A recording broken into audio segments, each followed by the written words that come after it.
Olá, bem-vindo, bem-vinda ao Jornada Literária. Se você gostar desse conteúdo, peço por favor que clique no joinha, se inscreva e, se quiser incentivar este trabalho, pode contribuir através do Apoia-se Leitura Narrada. Se você chegou até aqui, obrigada. A Conquista da Felicidade, por Bertrand Russell, Parte 4. Capítulo 4. Tédio e excitação. O tédio como fator da conduta humana recebe, a meu ver, muito menos atenção do que merece. Estou convencido de que tem sido uma das grandes forças motrizes durante toda a época histórica e, atualmente, mais do que nunca. O tédio parece ser uma emoção caracteristicamente humana. É verdade que os animais em cativeiro tornam-se indiferentes, andam de um lado para outro e bocejam, mas em seu estado natural não acredito que experimentem nada parecido ao tédio. Na maior parte do tempo, precisam estar alertas para localizar inimigos, comida ou ambos. Às vezes estão se acasalando ou procurando um abrigo, mas não creio que sintam tédio nem mesmo quando em desgraça. É possível que os símios antropóides se pareçam conosco quanto a esse aspecto, como em tantos outros, mas como nunca convivi com eles, não tive a oportunidade de tirar a prova. Um dos aspectos fundamentais do tédio consiste no contraste entre as circunstâncias atuais e algumas outras circunstâncias mais agradáveis que abrem caminho de forma irresistível na imaginação. Outra condição fundamental é que as faculdades da pessoa não estejam plenamente ocupadas. Naturalmente, fugir de inimigos que nos querem tirar a vida é desagradável, mas não me parece algo tedioso. Nenhum homem experimenta enfado enquanto o estão executando, a menos que possua uma dimensão quase sobre-humana. De modo semelhante, ninguém ainda bocejou durante seu primeiro discurso na Câmara dos Lordes, à exceção do finado Duque de Devonshire, que, dessa maneira, conquistou o respeito de seus ouvintes. O tédio é basicamente um desejo frustrado de que ocorra algo, não necessariamente agradável, mas tão somente algo que permita à vítima do tédio distinguir um dia do outro. Em suma, o contrário do tédio não é o prazer, mas a excitação.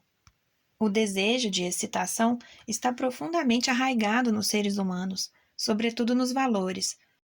Acho que era mais fácil satisfazê-lo na fase em que os homens caçavam do que em épocas posteriores. A caça é excitante tanto quanto a guerra ou o flerte. Um selvagem fará o impossível para cometer adultério com uma mulher enquanto o marido desta dorme ao lado dela, sabendo que o aguarda a morte certa se o outro acordar. Não creio que tal situação seja tediosa, mas, com a invenção da agricultura, a vida começou a tornar-se aborrecida, exceto, naturalmente, para os aristocratas, os quais permaneciam e ainda permanecem na fase caçadora. Temos ouvido falar muito no tédio do maquinismo, mas não acredito que o tédio da agricultura com métodos antigos fosse menor. De fato, contra o que dizem quase todos os filantropos, eu diria que a era das máquinas fez diminuir consideravelmente a quantidade total de aborrecimento no mundo. As horas de trabalho dos assalariados não são solitárias, e a noite pode ser usada para uma variedade de diversões que eram impossíveis numa aldeia rural antiga. Consideremos mais uma vez o que mudou na vida da classe média baixa. Em outros tempos, depois do jantar, quando a esposa e as filhas tinham tirado a mesa, todos se sentavam para passar o que se chamava de, abre aspas, um agradável momento em família, fecha aspas. Isso significava que o chefe de família ficava cochilando, a mulher tricotando e as filhas querendo estar mortas ou em algum lugar longe de tudo. Não tinham permissão para ler nem para deixar o aposento, porque, segundo a teoria, aquele era o momento em que o pai conversava com elas, momento que deveria ser um prazer para todos os interessados. Com sorte, acabavam se casando, e dessa forma tinham a oportunidade de repassar às filhas uma juventude tão lúgubre quanto tinha sido a delas. Se não tivessem sorte, tornavam-se solteironas e, talvez, por fim, velhas decrépitas. Um destino tão horrível como o pior que os selvagens pudessem reservar para suas vítimas. Devemos levar em conta toda essa carga de tédio quando pensamos no mundo de há 100 anos. E, se voltarmos ainda mais no tempo, o tédio se mostrará pior. Imaginemos a monotonia do inverno numa aldeia medieval. As pessoas não sabiam ler nem escrever. Usavam apenas velas à noite. A fumaça de seu único fogo enchia o único aposento da casa que não estava espantosamente frio. Os caminhos ficavam praticamente intransitáveis, de modo que quase nunca viam pessoas de outras aldeias. Não chego a duvidar de que o tédio contribuiu em grande medida para a caça às bruxas, o único esporte que então animava as noites de inverno. Agora nos entediamos menos que nossos antepassados, mas temos mais medo de ficar enfadados. Agora sabemos, ou antes acreditamos, que o tédio não faz parte do destino natural do homem, mas sim que pode ser evitado, se nos empenharmos em buscar excitação. Na atualidade, as moças ganham seu próprio dinheiro, em grande parte porque isso lhes permite buscar excitação à noite e escapar ao, abre aspas, agradável momento em família, fecha aspas, que suas avós tinham de suportar. Todos aqueles que podem vivem numa cidade. Nos Estados Unidos, os que não podem possuem carro, ou, pelo menos, uma motocicleta, para ir ao cinema. E, naturalmente, têm rádio em suas casas. Rapazes e moças se encontram com muito menos dificuldade do que antes e qualquer empregada pode desfrutar, pelo menos uma vez por semana, uma quantidade de excitação que uma heroína de Jane Austen levaria todo um romance para conseguir. À medida que nos alçamos na escala social, a busca por excitação torna-se cada vez mais intensa. Os que se permitem essa excitação estão constantemente se deslocando de um lado para outro, levando consigo a alegria, a dança e a embriaguez. Mas, por alguma razão, esperam desfrutar algo mais desse comportamento em um lugar novo. Os que precisam ganhar a vida recebem obrigatoriamente sua cota de aborrecimento nas horas de trabalho.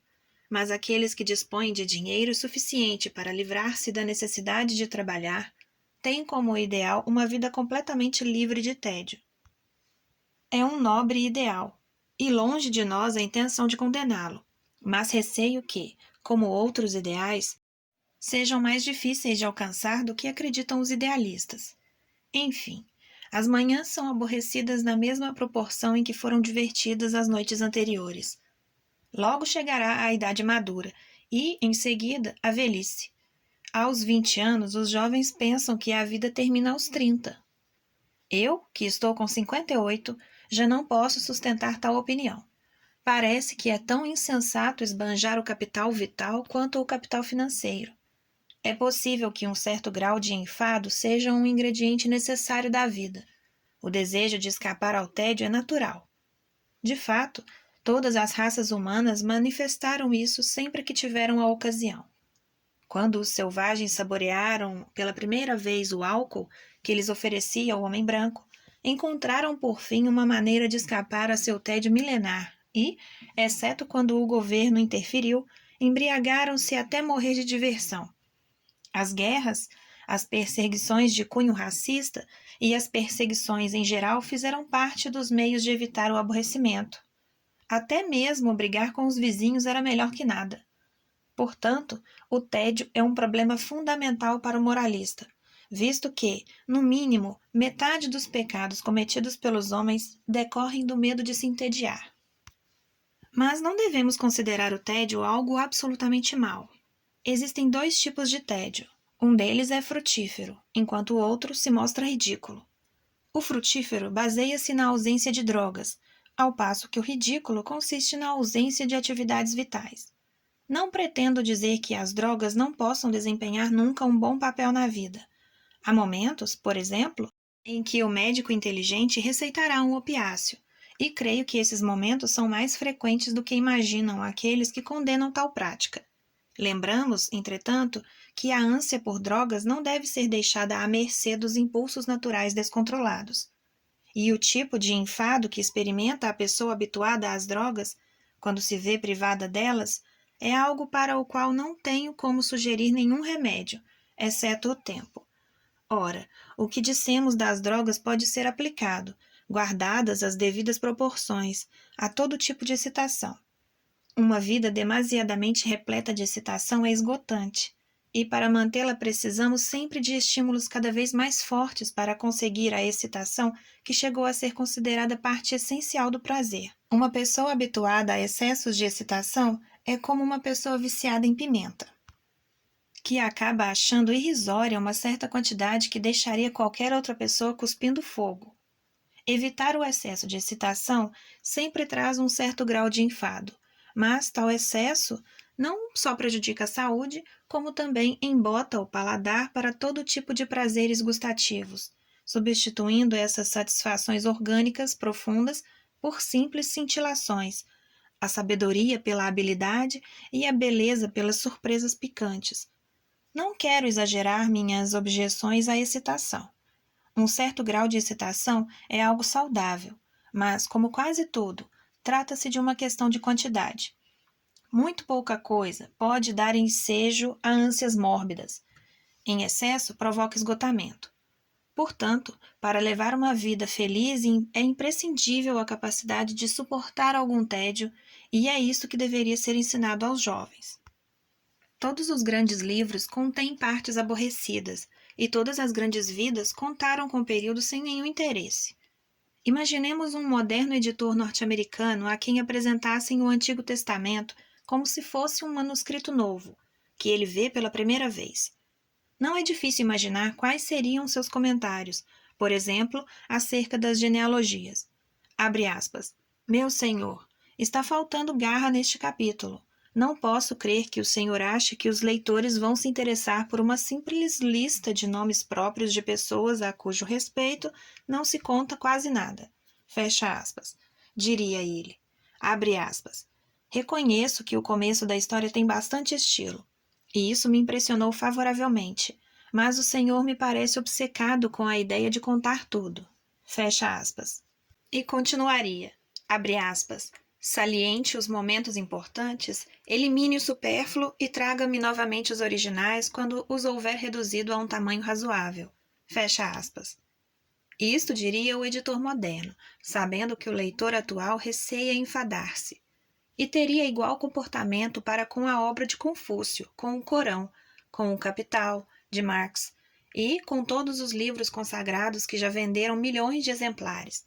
E isso não se aplica apenas aos livros consagrados. Todos os melhores romances contêm páginas aborrecidas.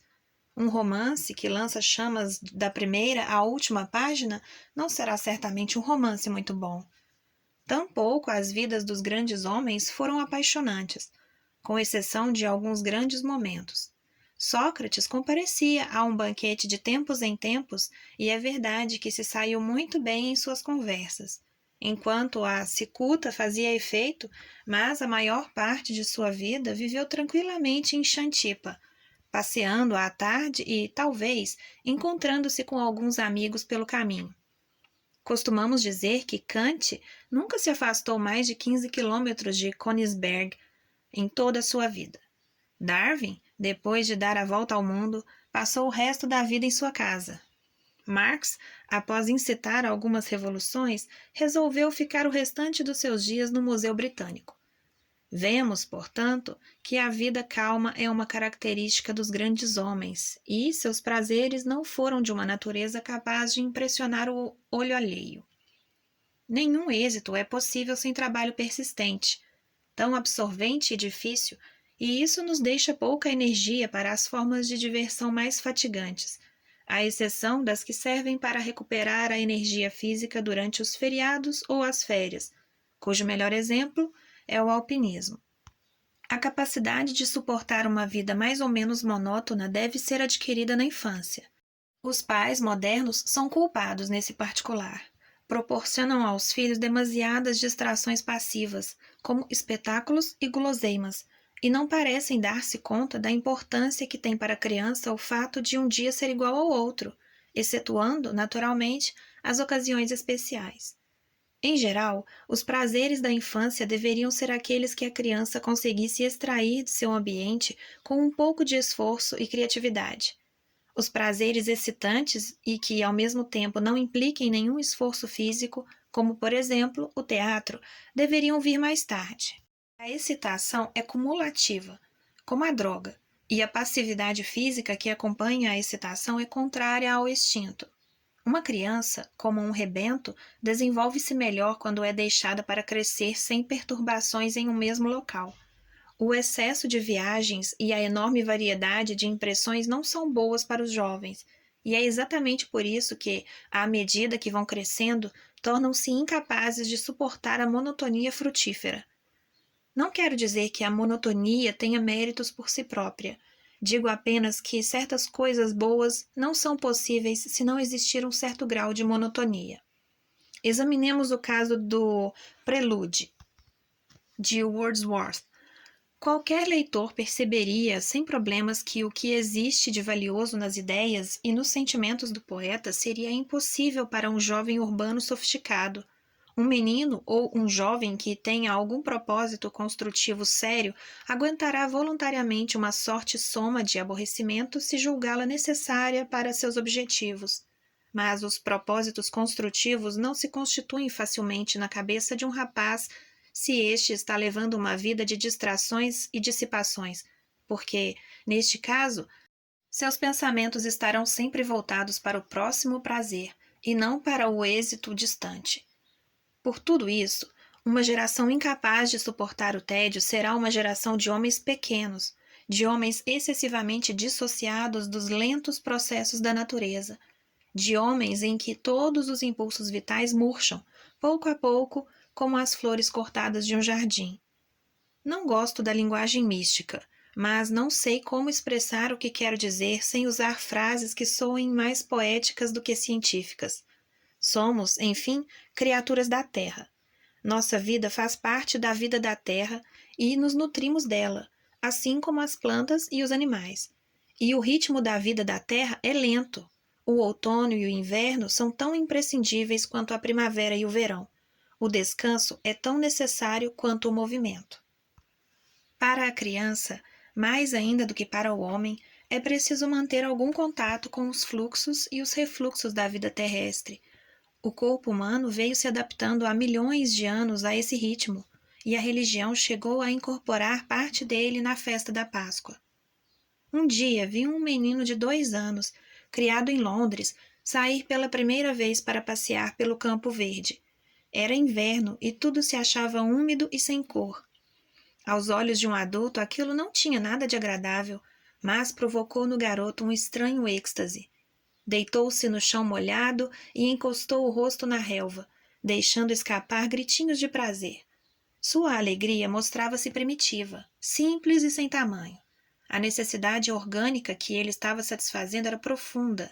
Aqueles que se veem privados dela quase nunca estão completamente em seu juízo. Muitos prazeres, e o jogo pode ser um bom exemplo, não possuem nenhum elemento desse contato com a terra. Tais prazeres, no instante em que chegam ao fim, deixam o homem desanimado e insatisfeito, faminto de algo que não sabe o que é. Eles não propiciam realmente o que podemos chamar de alegria. Já aqueles que nos põem em contato com a vida da terra têm algo profundamente satisfatório. Quando cessam, a felicidade que havia provocado permanece, ainda que sua intensidade, enquanto duraram, seja menor do que a das dissipações mais excitantes. A distinção em que estou pensando refere-se a todo tipo de atividades, desde as mais simples às mais civilizadas. Aquele menino de 2 anos manifestou a força mais primitiva possível de união com a vida da terra, mas o mesmo acontece, de uma maneira mais elevada, com a poesia. Os versos de Shakespeare são imortais, porque estão repletos dessa mesma alegria que levou aquele menino a beijar a relva. Pensemos em Hark, Hark, the Lark, ou em Come Unto These Yellow Sands.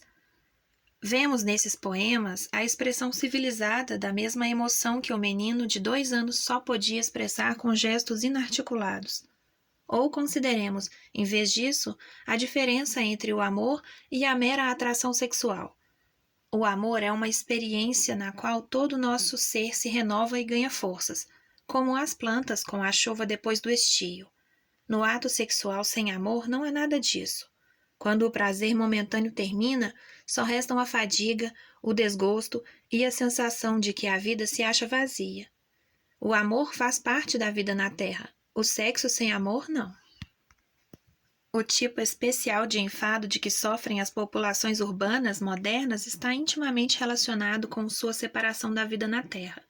É isso que tem feito da vida uma peregrinação pelo deserto, em meio ao calor, ao pó e à sede.